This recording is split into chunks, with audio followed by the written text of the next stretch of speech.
Hi, this is Tom Hatfield from Razor Sharp Sports. Make sure you check me out each and every day at freeplays.com for another complimentary winner. Now, before we get to the complimentary selection for Thursday's Major League Baseball, let's take a look at two more of those NFL previews. We are down to our last two reports today and then, of course, Thursday, and we have hit all 32 teams. Today, we're going to take a look at the San Diego Chargers and the Seattle Seahawks. Two teams I believe in going in opposite directions. First of all, we start with the San Diego Chargers. This team, a few years back, of course, we had Marty Schottenheimer there. They were on top of the world. They couldn't get it done in the playoffs, so they got rid of Schottenheimer. They brought in Norv Turner, and ever since, they have just continued to drop and drop and drop. Well, they finally made the move that I've been calling for about the last 2 years or so to get rid of Norv Turner. Mike McCoy takes over a 7-9 team, and even though they were 7-9, hasn't made a whole lot of moves. You take a look. Last year, they were 24th in pass offense, 27th in rush offense, yet they kept the same situation there. Almost the entire starting lineup is the same.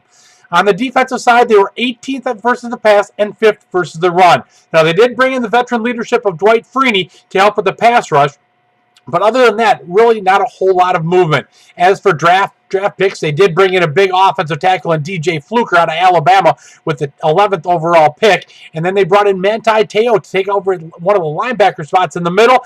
And a guy I think I really like in the third round in Keenan Allen out of California. 6'2" wide receiver. I think he'd really help things out. I still think San Diego struggles. The good news is they get Oakland there. Kansas City, I do believe they're going to be a little bit better. But still, kind of a weak division overall, even though Denver rises above there. I think 7-9, 8-8, maybe even 9-7 for San Diego if things go right. As for Seattle, this is a team definitely on the upclick. Last year, Russell Wilson came in as a rookie and did an outstanding job. They got a great ground game going. Matter of fact, even though they were 27th versus the pass, they were 3rd in the run offense. And with Marshawn Lynch going and Wilson making things happen, I expect that to continue to move up. Now, they did make a big move, and they brought in Percy Harvin with the big trade, but that didn't pan out. Of course, Percy Harvin gone for at least 3 to 4 months with the hip surgery. They brought in. They did not have a first-round draft pick because of that. So their first pick in the draft was second-rounder Christine Michael out of Texas A&M. He was a 62nd pick overall. Then they went with defensive tackle Jordan Hill out of Penn State in the 3rd round. They did have a lot of picks late. As a matter of fact, they made 9 picks in rounds 4 through 7 to help fill out the depth chart. Now you take a look. I mentioned the offensive side. Defensively, one of the best teams in all of football. They were 6th versus the pass last year, 10th versus the rush. And if you take a look at this team, they may have the best defensive backfield in all of football. You have Sherman, Browner, Thomas, and Chancellor. Now they bring in Antoine Winfield to really shore things up there. I think that this is a very good football team. They're going to give San Francisco all they want for the division. They're definitely a wild card team if they don't win the division. 11-5 last year, very similar again this year.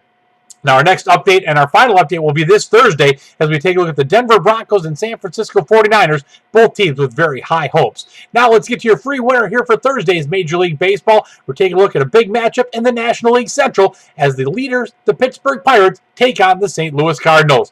They have a couple of real good pitchers going here in this one. For Pittsburgh, Francisco Liriano has really got back to form after a few years coming off that injury. He's 12-5 this year with a 2.83 ERA. And if you throw out his last start where he actually got bombed against Colorado, where he only went 2 1/3 inning, giving up 10 earned runs, prior to that, his ERA was just 2.02. Besides that start, 3 starts prior to that, he was 3-0 with a 0.42 ERA. As for St. Louis, Lance Lynn, an outstanding young arm. He's 13-6 this year with a 3.79 ERA. In his last 4 starts, he's 2-1 with a 2.30. And at home this year, 7-2 with a 2.79. With these two teams getting together, I say take Pittsburgh and St. Louis under the total on Thursday. Now make sure you check back for more free videos here on Free Plays TV. And make sure you click the like button or leave a comment if you like this report. Good luck and thanks.